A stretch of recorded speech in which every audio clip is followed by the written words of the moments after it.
Hey everyone, it's Evangeline here at etrailer, and today we have the Yakima FullBack Trunk Mounted Bike Rack. So this is a rack that attaches to your hatch or to your trunk and allows you to carry 2 to 3 bikes, and that way you're ready to ride. Usually I don't go with trunk or hatch mounted bike racks because there's a lot more contact with the vehicle and it's a lot more of a hassle to get them mounted onto the vehicle compared to if you had a hitch mounted rack. But sometimes you don't have those options. In this case, this is actually my car and I haven't had the time to get a hitch on there or a roof rack, and I need to carry around 2 bikes. Of my limited options, the Yakima FullBack is probably going to be the more premium and the safer trunk mounted rack. There are some features on it where it just limits the contact with the vehicle, making for a more distributed way of carrying around your bikes. The reason this is a bit more of a premium option compared to other trunk mounted bike racks is the design here.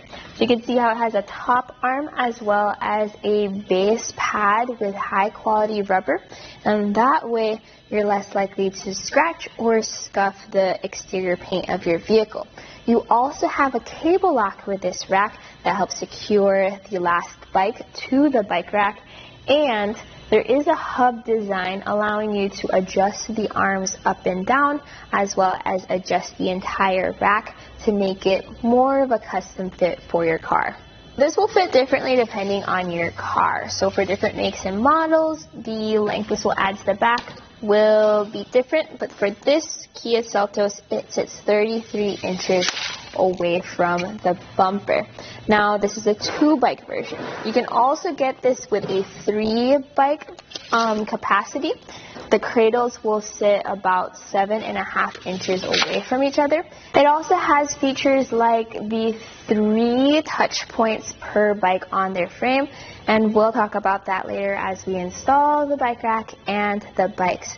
But right now, this is what 2 bikes looks like on our Yakima FullBack bike rack. Let's take it outside and see how it performs in the real world. Here on our test course, we'll start by going through the slalom. This is going to show us the side-to-side action, which simulates turning corners or evasive maneuvers.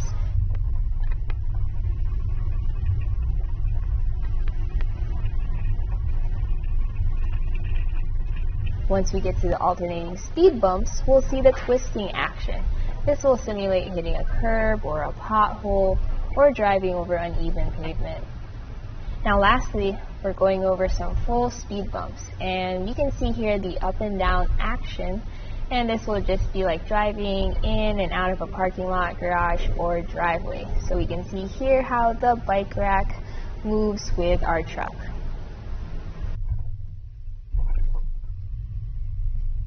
Comparing this bike rack with some other options for you, if you don't have a hitch receiver, which is always my first option, and if you don't have a roof rack, which is my second option, then with trunk mounted bike racks, this is definitely going to be the more premium option. An alternative would be the Ceres Bones. That one actually has a slightly more versatile fit for different vehicles. Double check our fit guide here at etrailer.com, put in your year, make, and model, and then we'll help find the right fit for you. That one may fit your vehicle if the Yakima FullBack does not. The downside to the Ceres Bones is it has more straps, it doesn't have the same sleek look, and it doesn't have a cable lock. So that could be a reason why you might prefer the FullBack over the Bones, vice versa. We have both of them here at etrailer, so you can check out the videos and see which one's the best for you. The installation of your trunk rack is probably going to be the most important thing that you're looking for because every vehicle installs differently. And because of that, Yakima has a fit for different cars with different instructions. You can also check that out for our different videos here at etrailer. So first thing you're going to look for is the fit notes as well as the hub setting. Depending on your vehicle, there will be a measurement from your bumper or your trunk or your license plate to where the base pad should go.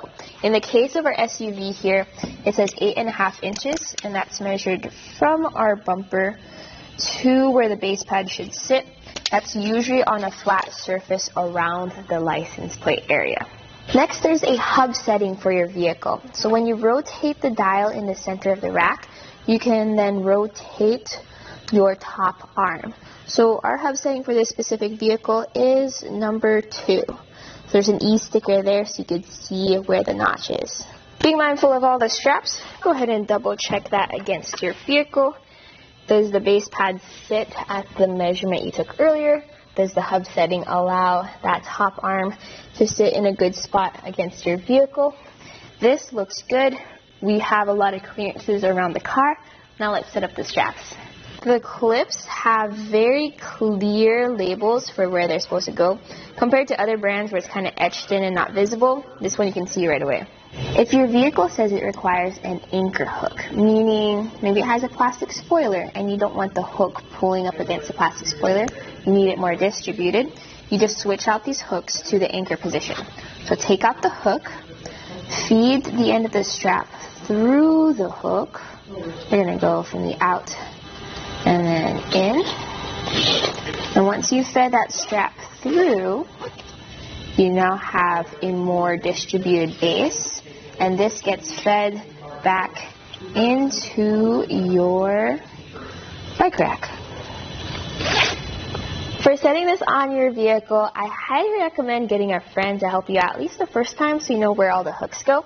So I'm going to set this into place. Then I have my friend Cooper here. He's going to hold this in place right there. The top hooks fit into the opening of your trunk or your hatch. For some vehicles, you may need the vehicle door open for this.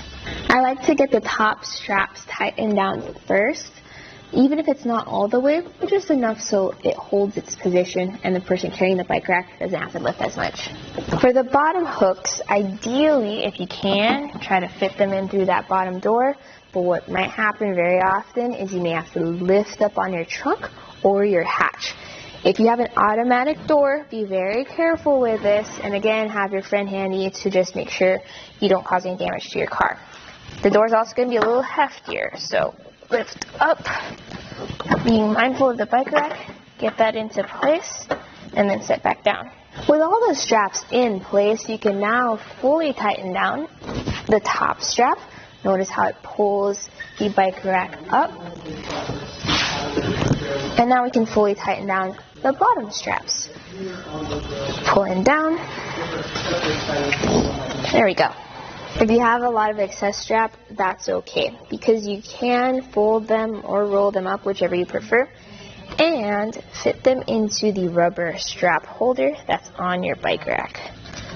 So this will provide that cinch for the straps. There is an included security strap where you secure the bike rack to your car. So this has metal cable on the inside of the strap, and then you have your hatch anchor. What this does is this feeds into the notch here in the back. I'm going to bring this up through, and then we're going to feed it through the strap, just like that.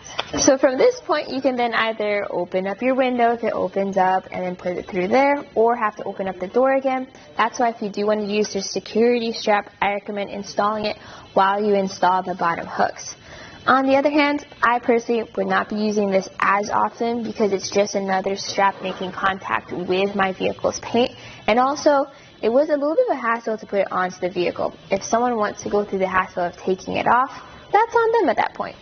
With everything strapped down, just double check and make sure everything is secure. As you can see, I'm shaking the bike rack, I'm shaking the vehicle. So now we're ready to get our bike set up. These gray knobs need to be turned to rotate the arms. So it can be a little tricky at first. I recommend just practicing a little bit.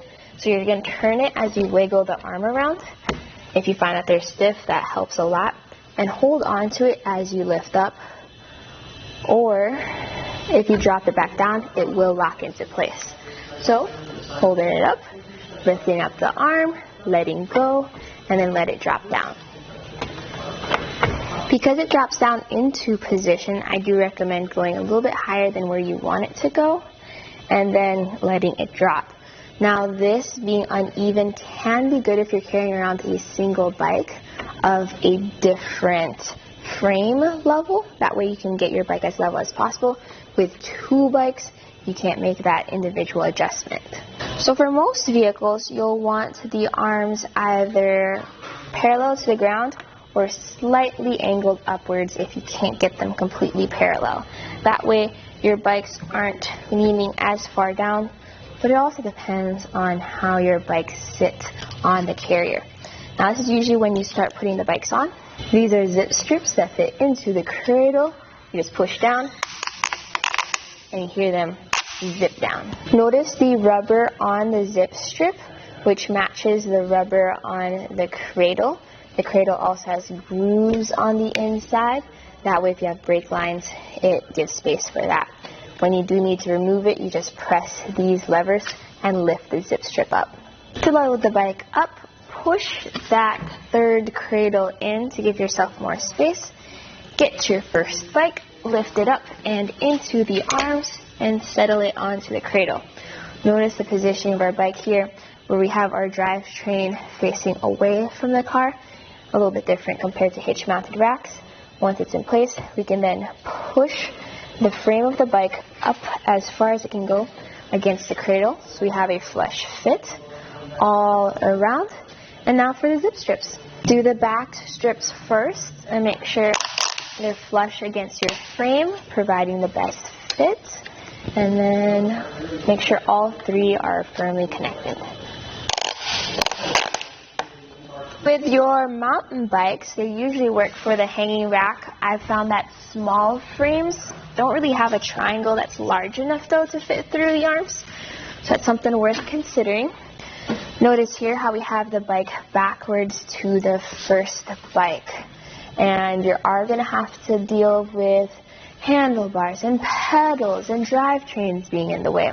This also is angled a little bit more with our extra large frame. Ideally, you want the heavier bike closer to the car, the lighter bike further out. I have them slightly switched up just to show the differences in the frame. So there is a stabilizing strap included with your bike rack. This is necessary because even if you strap down those zip strips, your front wheels will still pivot around. Not good when you're on the road. So what I like to do is I like to put it on the back of the front tires. You can also put them around your front handlebars or your forks, whichever is better of a fit for multiple bikes. Now this strap is long enough for up to 3 bikes. With 2 bikes, you can have more space to wrap it around your frame for more support. And this secures with a little bit of a cam on the end of the plastic buckle.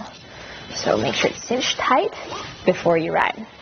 When you are parked, you can use the security cable, and this goes around part of your bike's frame. If you have a second bike, it might not fit. So the way to use this is it goes around the frame and goes into the lock here at the end. Now you can have your things key-alike with your other accessories, so you only need to use one key to match everything. And if you have 2 bikes or want to secure the bike further away, I recommend using your own cable lock. Hopefully this video helped you out with seeing if this will fit on your vehicle, how you can fit this onto your vehicle. Again, every vehicle carries this differently. So as long as your surfaces are clean, and I recommend having a friend help you out as you load this bike rack onto your car, and you always double check the straps for both the bike rack as well as your bikes, then hopefully you'll be able to get the full experience out of the Yakima FullBack trunk mounted bike rack. My name is Evangeline, and I hope you enjoyed the journey.